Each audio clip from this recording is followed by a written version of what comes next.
In the last 5 years, the modern adaptation of Yoshihiro Togashi's Hunter x Hunter by Studio Madhouse has gotten to be one of the most critically acclaimed long-form shonen action series ever put to animation, and rightfully so, as I've discussed in a previous video. However, if you grew up with anime in the 90s and early 2000s as I did, and lived in one of the countries where it was broadcast, then you may also be familiar with Togashi as the creator of Yu Yu Hakusho, which received a 112-episode anime adaptation from 1992 through 1995, and which was one of the first shows broadcast on Cartoon Network's Adult Swim block in the early 2000s. Now, I'm not typically the type to get into an old show again purely on the basis of nostalgia. Having remembered Yu Yu Hakusho as the usual sort of shonen jump series that I grew up with, I didn't feel an incredible need to go back and rewatch or finally finish the show until after seeing Hunter x Hunter, and coming to appreciate just how masterfully Togashi could handle that kind of genre. After sampling the first couple of episodes, I was immediately struck both by the fact that Yu Yu Hakusho has probably my favorite English dub ever, being one of only 5 or so anime that I actually prefer in English, and by the fact that it was every bit as addicting as its successor. Yu Yu Hakusho opens with the accidental death of its 14-year-old main character, Yusuke Urameshi, in a car accident, which leads to him meeting the Grim Reaper, Botan, and realizing that Spirit World was not actually ready for him to die yet. Botan gives Yusuke a chance at being resurrected, which in the manga involves him assisting her with Grim Reaper work for a little while through a series of random episodic stories as the Spirit World judges whether or not his soul is worthy of resurrection. It's pretty obvious when looking at the manga that the series was originally meant to be more about Yusuke doing ghost stuff, but likely as a result of this arc not really being all that especially good or popular, Yusuke was resurrected by the end of the second volume, and the series was quickly retooled into more of a typical shonen battle manga. The anime adaptation crops out most of Yusuke's time as a ghost, leaving only the important and emotional plot bits, and has him resurrected by episode 5, at which point Yusuke realizes that he is now able to see spirits and demons, as well as to use special powers thanks to tapping into something called spirit energy. Yusuke is then hired by Spirit World to become a spirit detective, protecting society from all kinds of evil demons with his growing special abilities. From there on, Yusuke gathers new allies in the form of his arch-rival turned best friend with weirdly high spirit awareness, Kuwabara, along with the first 2 demons that he was forced to take down, Hiei and Kurama, and the hard-ass old spirit warrior who trains him to become much more powerful, Genkai. Eventually, the main 4 become a demon hunting team, and the first 26 episodes focus mostly on their casework of fighting lots of demons with crazy powers. Eventually, the series introduces a more central villain in the form of the Toguro brothers, and launches into a gigantic 40-episode arc titled The Dark Tournament Saga, during which the story becomes much more streamlined and solidly battle-focused. These first 66 episodes comprise the meat and potatoes of the Yu Yu Hakusho anime series, and are what I watched on TV over and over again when I was growing up. As a kid, the things I remembered most were the awesomely over-the-top attacks which the main characters would learn as the Dark Tournament Saga chugged along, as well as the truly epic fights which tended to come at the end of each minor team battle arc. As an adult though, I appreciated these fights only as much for the creativity of their powers as I did for the quality of the show's visual presentation. You know how in most long-running battle shows you'll every once in a while get that one really well animated and cool looking fight that really blows you away? Yu Yu Hakusho is like that for almost every fight in the Dark Tournament Saga, and since there's a fight in almost every episode, this means that the animation is incredibly impressive. I don't think I've ever seen another anime series with the sheer wealth of unique and awesome battle sequences that this one contains, with its frequent use of astounding animated backgrounds, intense effects animation, and highly imaginative framing and movement. Every fight in the Dark Tournament Saga has its own flavor to it, not only because of how different each fighter's powers are, but because of how the animators went about representing the use of those powers. Yusuke vs. Jin is all about high-flying, sweeping motion, and moving backgrounds, while Hiei using the Dragon of the Darkness Flame always involves episode director Akiyuki Shinbo turning on the trippy, using harshly colored backgrounds, intense shading, and crazy effects work. Even if you ignored the storyline entirely, I think the first 66 episodes of this series would be worth watching for fans of animation in general, just for how wickedly awesome the fighting tends to look. That said, even if you do come for the story, then you probably won't be disappointed. While the central narrative of the series is about as simple as they come, mostly serving as a vehicle to drive in as many battles as possible, the characters are among the more complex and interesting personalities in the shonen battle genre. Yusuke in particular particular is probably one of my favorite lead characters in any shonen series on the basis of his personality and how his arc plays out. Yusuke is the typical sort of street punk who spends more time in fights than he does in school, which was a massively popular archetype in the early 90s. But right off the bat, we're given a lot of insight into his state of mind and what has caused him to act this way. His father has never been around, his mother's an alcoholic, his school teachers are assholes, and everyone is either afraid of him or out to kick his ass, besides his childhood friend Keiko. Yusuke tries to deal with the pain of his situation by acting like a cool badass, but he's also high-strung and hates being misunderstood just as much as he fears being actually understood, so he projects an angry and standoffish attitude in order to avoid confronting his feelings. Over the course of the series, Yusuke's biggest hurdle is in learning how to be outwardly authentic about his feelings and to be comfortable with himself as a person. Even as he slowly realizes inwardly how much he values others and their friendship, it's so hard for him to admit when he cares about something that it can cost him those things he cares about in the long run. His training with Genkai ends up being not only about trying to power himself up physically, but also about learning to admit the things that he cares about and to put effort into fighting for them instead of giving up and taking the lazy way out. Watching Yusuke grow up over the course of the series manages to be highly satisfying as his emotional complexes become more and more difficult thanks to his growing power level and feeling of belonging as a spirit detective, clashing against his attempts to deal with the life that he always has to come back to. In the end, his arc is all about taking the things which he learns about himself over the course of the series and figuring out how to reconcile all of them against one another to come out as a better rounded individual, all of which ties in directly to how well he can use his powers. Each of the other leading characters has their own arc to explore as well. Hiei similarly deals with giving in to authenticity and getting over his hatred of the world and other people as he slowly develops friendships with the rest of the cast. Coming into this series after having seen Hunter x Hunter, it's easy to interpret Hiei as a sort of prototype version of Killua, both because of the fact that he's got a younger sister with her own special powers that he's trying to protect from a distance, and because of the way that he develops a bond with Yusuke over his respect in Yusuke's ever-growing powers. There's a scene at the start of the Dark Tournament wherein Hiei, after testing Yusuke's new abilities, states that the two of them will be able to take on the entire tournament alone, which sounds exactly like something that Killua would say about himself in Gon. Kuwabara and Kurama are more stationary characters for the majority of the series, but are fleshed out in a lot more depth as we get into their heads and understand their perspectives on the world and people around them. Every one of the side characters and villains tends to have their own backstory and goals which drive them, with the history between Genkai and the villainous younger Toguro brother forming the awesome dramatic backbone of the Dark Tournament saga. It's worth mentioning as well that Toguro is probably one of my favorite shonen villains, as he does the whole parallel with the heroes thing very well without it ever feeling cheesy, and is the perfect mixture of threatening and badass that makes him a joy to watch. I think elements of the way that he tries to set everything up so that Yusuke will keep gaining power before their eventual battle have later been used as a basis for Hisoka.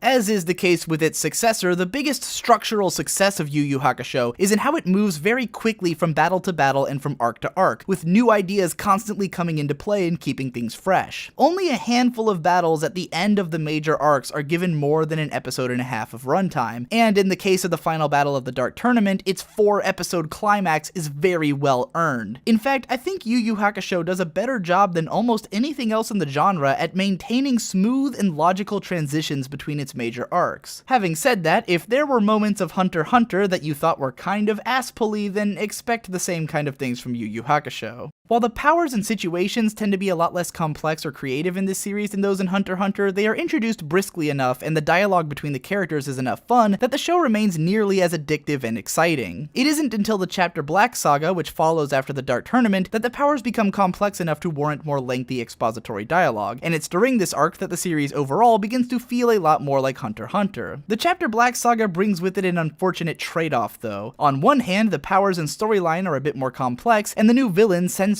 has a bit more going on with him than any of the previous ones. On the other hand, with the exception of a couple of standout scenes, it's from this point forward that the animation consistency becomes a lot more standard. Episodes begin to feel a bit more drawn out, with a lot more use of recap footage, and some of the hand-to-hand combat sequences are a lot more lazily done. The narrative of this arc is more intriguing in its complexity, but features way less emotional gravitas compared to the Dark Tournament saga, and nowhere near the cathartic payoff that came with that saga's climax. Nevertheless, Chapter Black is a worthwhile piece of shonen action and ramps up the darker, more psychological elements of the series to the kind of level that Hunter x Hunter would become known for 10 years later. Rounding out the show then is the much more brief, perhaps outright truncated Three Kings arc, which is probably the weakest in the series, but not without its points of interest. It gets pretty obvious pretty quickly that the show has to wrap up now, with the power creep having reached its logical conclusion, and most of the characters being nearly done with their development. And it also gets pretty obvious that Togashi was bored of writing the series and tried to wrap it up as quickly as possible, as the arc starts off seeming like it could go on for a while before very abruptly speeding towards its end. In fact, the anime version actually adds in a lot more detail to flesh out the last part of the arc, whereas the manga simply brushed past it. Even though the Three Kings saga has by far the least interesting plot and most lackluster animation though, it actually does a pretty nice job of wrapping up all of the character arcs and sending off the series with some satisfying conclusiveness. In the end, I wasn't left with any unanswered questions, and I felt like I'd gotten everything I wanted from the series, which is a hell of a lot more than I can say for most of the stuff in this genre.